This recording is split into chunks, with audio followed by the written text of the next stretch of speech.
First Reformed, que je vais appeler par son titre original, hein, parce que le titre français Sur le chemin de la rédemption est quand même très très basique et donne pas vraiment une bonne impression de ce qu'est le film, est en fait un film qui arrive à point nommé dans la carrière de Schrader, parce qu'il vient de traverser toute une série de films assez décevants, hein, disons depuis 2002 environ, depuis Autofocus, qui était, je trouve, moi, un film intéressant, hein, même assez passionnant.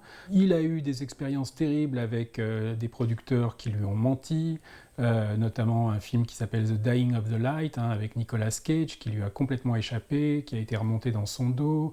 Il a fait une sorte d'expérimentation avec Bret Easton Ellis, le romancier, un film qui s'appelle The Canyons, bon, qui a ses supporters, hein, mais que moi je goûte pas tellement. Donc lui, il était un peu dans une sorte de cinéma guérilla, un peu, hein, où il assemblait des équipes comme ça, faites de copains, hein, qui souvent tournaient pour pas grand-chose, genre Willem Dafoe, qui revient dans beaucoup de ses films. Mais on avait l'impression quand même que son inspiration était un peu partie, c'est-à-dire que ce qui faisait de ces films quelque chose des objets singuliers comme ça, qui moi je trouve comme Hardcore, American Gigolo, Mishima, toutes ces grandes réussites, on avait l'impression qu'il avait un petit peu tourné la page. Et donc là, tout d'un coup, alors qu'on l'attend pas, il sort ce film comme ça qui a l'air sorti de nulle part, hein, qui a l'air même d'un film d'un plutôt jeune homme. On n'a pas l'impression que c'est un metteur en scène il avait 71 ans, hein, je crois, quand il a fait First Reform. Et donc, ça, c'est incroyablement stimulant, parce qu'on voit en fait qu'il ne faut jamais juger les gens. C'est-à-dire que même des grands metteurs en scène s'épuisent, mais on ne sait jamais. Il y a toujours des fois un sursaut. À partir du moment où là, il y a eu un bon alignement de planètes, il a rencontré un producteur avec qui il s'est senti bien. Il y a Ethan Hawke, l'acteur, vraiment, qui, là, je trouve, donne même sa meilleure performance. Et surtout, il a écrit un scénario vraiment qui portait en lui, on a l'impression qu'il le portait depuis longtemps, et qui synthétise un petit peu tout ce que, en fait, sa vision du cinéma. Schrader, c'est un type qui a commencé comme critique, hein. C'est même comme ça qu'il a rencontré Brian De Palma, parce qu'il avait fait la critique de Sisters, hein, donc il s'est servi de son métier de critique un peu pour rentrer dans le cinéma. Il avait surtout publié un livre de critique extrêmement pointu, hein, qui s'appelle Transcendental Style in Film, ce que c'est que le cinéma transcendantal à travers des analyses de films de Ozu, Dreyer et Bresson. Un cinéma extrêmement comme ça, exigeant, janséniste, très dépouillé. Et quand on voit American Gigolo, quand on voit des films comme ça, on voit la dette que ça a par rapport à Pickpocket de Bresson. Mais ça restait souvent dans le registre de la citation, hein. C'était pas du cinéma transcendantal. Le cinéma transcendantal, c'est vraiment une économie de moyens, des acteurs pas connus qui récitent souvent le texte de manière très très très ingrate, hein. Il n'y a pas du tout de réalisme qui est recherché. Et c'est le spectateur qui doit aller vers le film. C'est pas le film qui vous prend la main pour venir vers vous, comme veut l'usage hollywoodien. Le cinéma hollywoodien, ça fonctionne sur l'identification au personnage principal, et le cinéma transcendantal refuse ça. Le spectateur commence finalement à se poser des questions, à réagir et presque à agir, quoi. C'est-à-dire, c'est en ça que je dis que le spectateur doit être plus sollicité et plus actif, parce que cette attente, cette longueur des plans, déclenche chez lui des questionnements, des réactions qu'il n'a pas d'habitude. Alors il y a certains spectateurs qui, encore une fois, le refusent, hein, qui vont se lever et qui vont sortir du cinéma, mais pour ceux qui l'acceptent et qui jouent le jeu, ça peut être très enrichissant.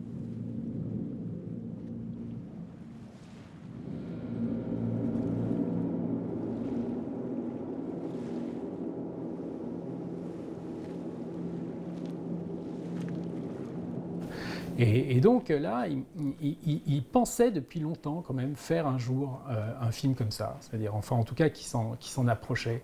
Et il a donc imaginé un scénario comme ça autour de l'histoire d'un pasteur en crise, hein, dans lequel on reconnaît quand même aussi, hein, c'est toujours propre quand même aux metteurs en scène de cette génération, on peut voir quand même des choses qui rappellent par exemple le film de Bergman qui s'appelle Les Communiants, hein. C'est quand même très proche le début, avec cette femme qui vient voir le pasteur pour lui parler de son mari qui est en crise.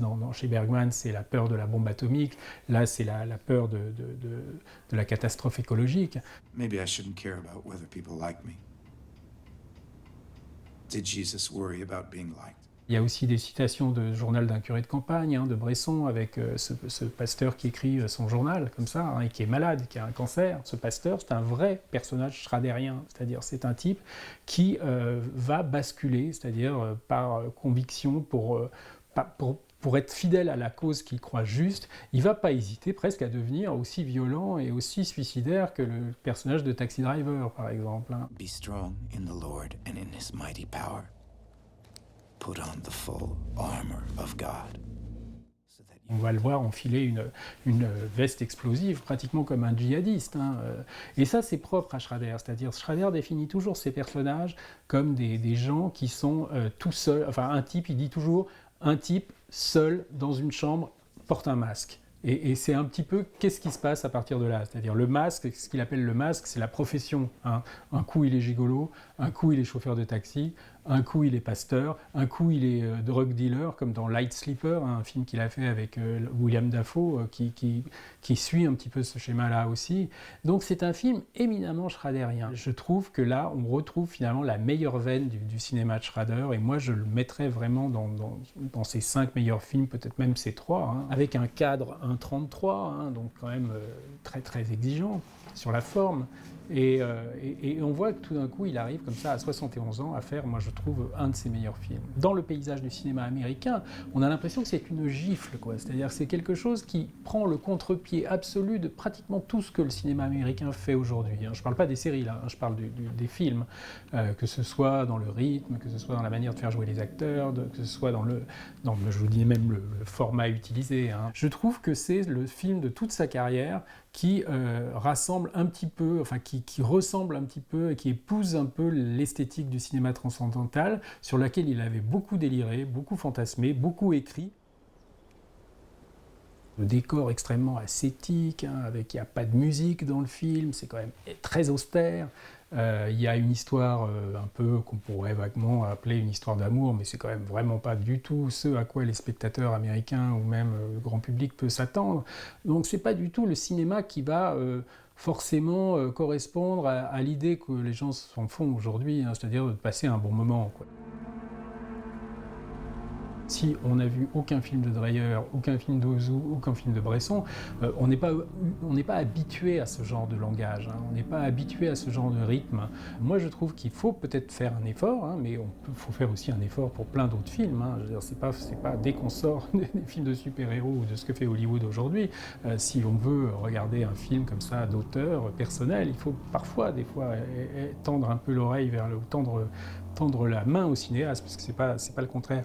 Et du coup, moi, je trouve pas le film difficile d'accès, mais je sais que c'est un film extrêmement noir, hein, extrêmement déprimant et pessimiste sur le monde actuel. Il y a des gens qui veulent pas forcément voir ça au cinéma, alors que dans les années 70, par exemple, c'était quelque chose de très courant. Hein. Mais aujourd'hui, les gens qui vont au cinéma, plus que jamais, veulent s'évader. Enfin, et ça, c'est un film qui est un peu plus, qui demande un peu plus aux spectateurs. Il y a quand même un acteur, Ethan Hawke, qui est connu du grand public, hein, qui a même joué dans des très grands succès. Donc pour le jeune public, ça peut être quand même un point d'entrée.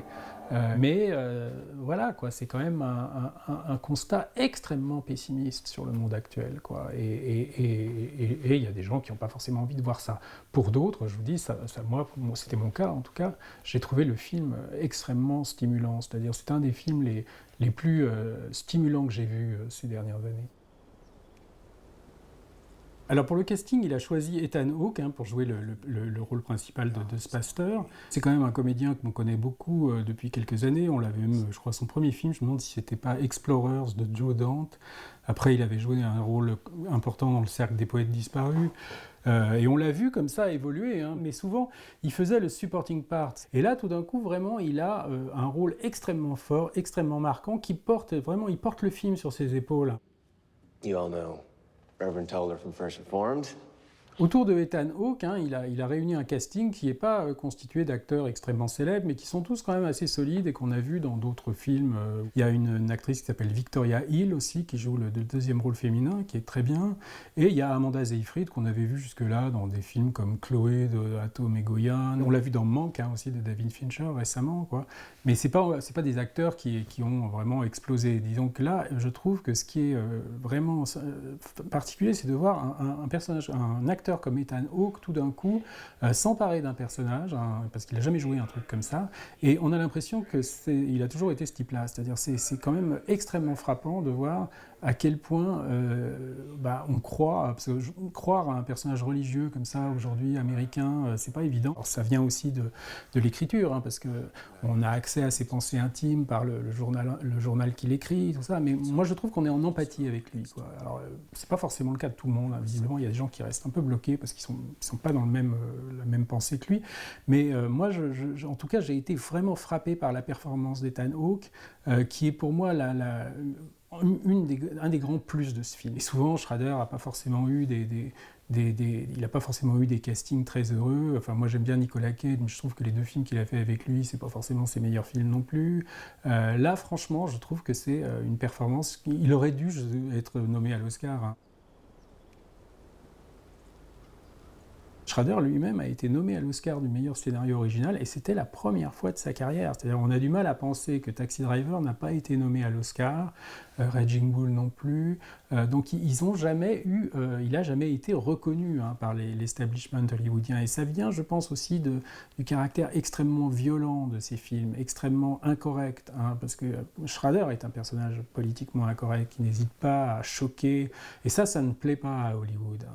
Et là, en plus, mélanger la religion avec la violence, ça, mais bon, peut-être que maintenant qu'il a 71 ans, ils se sont sentis obligés de le reconnaître parce qu'il a quand même eu un grand succès critique aux États-Unis avec ce film, hein. Ça n'a pas forcément été un succès commercial, mais disons quand même que c'est le premier film depuis très longtemps, comme ça, qui a réuni vraiment beaucoup de suffrages et qui lui a permis après de refaire un film, hein, qui doit sortir cette année, à la fin de l'année, quoi, qui s'appelle The Card Counter.